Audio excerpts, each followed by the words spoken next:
Annabelle doll, ऐसी doll जिसके बारे में पूरे सोशल मीडिया के ऊपर ये बात बहुत फेमस है कि ये एक ऐसी डॉल है जिसकी वजह से लाखों करोड़ों लोगों की मौत हो चुकी है, यानी इसे खूनी डॉल के तौर पर भी जाना जाता है। इसकी स्टोरी के बारे में जानते हैं कि किस तरह एनाबेल डॉल फेमस हुई, क्या स्टोरी है इसके पीछे कि आखिर ये ऐसी खूनी और मनहूस डॉल क्यों है। हर चीज़ के पीछे एक स्टोरी होती है, इसी तरह एनाबेल डॉल के पीछे भी एक पूरी स्टोरी है। तो इस स्टोरी के बारे में आज जानते हैं। तो उससे पहले मेरे इस चैनल को सब्सक्राइब कर लीजिएगा और अगर ये वीडियो अच्छी लगे तो इसको एक लाइक भी कर दें।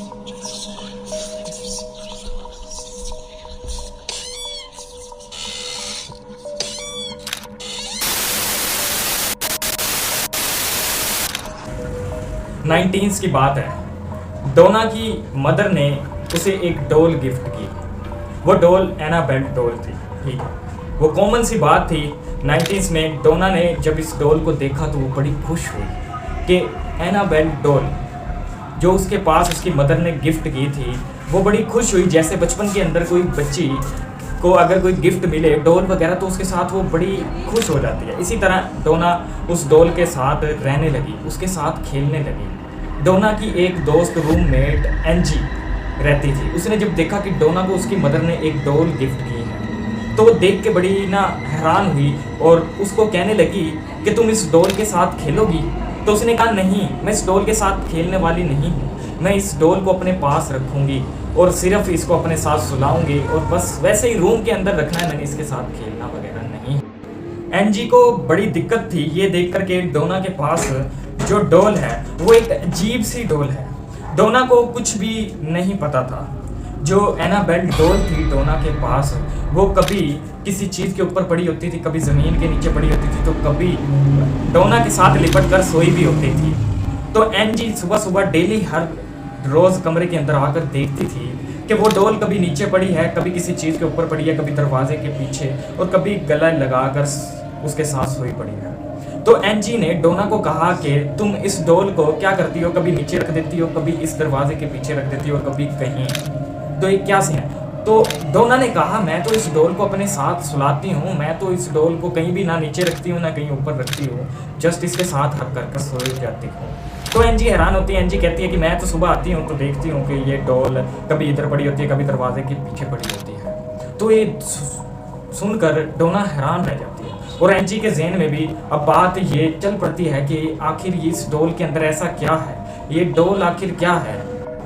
कुछ दिन गुजरने के बाद ही ना ऐसे ही मामूल के तौर पर डोना अपने रूम में सो रही थी और एनजी अपने रूम में थी। तो एनजी को अचानक डोना के रूम से डोना की चीखने की आवाज़ आती है। एनजी उसी वक्त भाग खड़ी होती है और डोना के कमरे के अंदर पहुंचती है। डोना के चेहरा बिल्कुल डरा हुआ था और वो डर कर बैठी थी और सामने एनाबेल डॉल को देख रही थी। तो एनजी ने पूछा कि क्या हुआ। तो डोना कहने लगी एनजी को कि मैं जब सोई तो मैं इसको कपबोर्ड के ऊपर डॉल को रखा हुआ था, लेकिन जब मेरी रात को आंख खुली तो ये डॉल कुर्सी के ऊपर खुद ब खुद बैठी थी और कुर्सी झूला झूल रही थी और ये डॉल हिल भी रही थी। अब ये सुनकर दोनों बड़े हैरान और परेशान हुए। तो इन्होंने फैसला किया कि हम किसी पादरी को बुलाते हैं। फादर को बुलाया तो जब उस डॉल की आत्मा से पूछा गया तो पता चला कि ये डॉल एक 7 साल की बच्ची की डॉल है और इसके अंदर आत्मा 7 साल की बच्ची की है। वो 7 साल की बच्ची कंस्ट्रक्शन के दौरान फोत हो गई थी, जिसकी वजह से उसकी रूह इस डॉल के अंदर आ गई और वो इसकी डॉल उसके अंदर है। और फादर का कहना है कि ये डॉल जिसके पास भी कोई स्ट्रेंजर के साथ रहेगी उसे नुकसान पहुंचाएगी, खूनी डॉल है ये। अच्छा, एनजी और डोना ने अब सोचा कि इस डॉल से जान छुड़वाई जाए। तो फिर उसी वक्त डॉल बोलती है। एनजी और डोना को कहती है कि मैं तुम्हें कोई नुकसान नहीं पहुंचाऊंगी, मैं तुम्हारे साथ सेफ फील करती हूँ, तो मुझे कोई सेपरेट रूम दे दो जिसके अंदर मैं रह सकूँ, ठीक है, मैं तुम्हें कोई नुकसान नहीं पहुंचाऊंगी। तो एनजी और डोना बड़े खुश होते हैं, तो वो उसे इजाज़त दे देते हैं किसी सेपरेट रूम के अंदर रहने के लिए। अब आगे क्या होता है वो सुनकर बड़े हैरान और परेशान आपके रोंगटे खड़े होते हैं।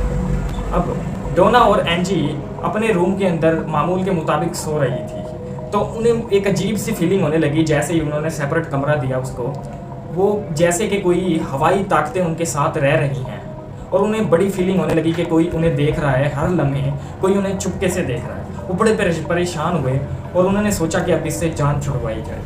अब एंची और डोना ने एक फादर को फिर बुलाया और फादर ने उस डॉल को आकर प्यार किया और उसके बाद उसको अपने साथ गाड़ी में ले जाने लगा। अब गाड़ी में डॉल को रखा और रख कर जा ही रहा था रास्ते के अंदर कि उसका एक्सीडेंट होता है और वो ख़त्म हो जाता है। और फिर सुबह होती है, सुबह देखती है एंची और डोना के वही डॉल कमरे में सामने पड़ी है।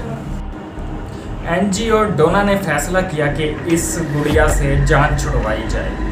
तो एंजी और डोना एडन और लॉरेन को बुलाते हैं। एडन और लॉरेन वही जो द कंजरिंग के अंदर काम किया जिन्होंने। वो एडन एंड लॉरेन जैसे ही घर के अंदर दाखिल होते हैं तो लॉरेन को अजीब सी फीलिंग महसूस होती है और वो कहती है कि इस घर के अंदर कुछ तो अजीब है।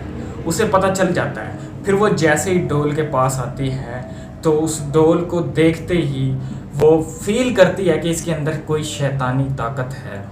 तो फिर वो डोना और एंजी को कहती है कि इस डोल को हम अपने घर ले जाएंगे, इसके अंदर शैतानी ताकत है, इसके साथ जो भी रहेगा ये उसको मार डालेगी, यानी खूनी डोल है, इसके अंदर शैतानी ताकतें हैं, ना कि ये किसी की रूह है, तो आपको नुकसान हो सकता है, इसे हम ले जाएंगे। तो एडन और लॉरेन इस डॉल को अपने रूम के अंदर ले जाते हैं। वहाँ इन्होंने एक ऐसा रूम बनाया होता है कि सेपरेट, जहाँ ये डॉल्स को ऐसा रूम बनाया जिसके अंदर जिन्नात वगैरह को सेपरेट रखा जाता है। तो उन्होंने वहाँ इस डॉल को सामने मिरर के अंदर रख दिया। तो ये थी एनाबेल डॉल की स्टोरी।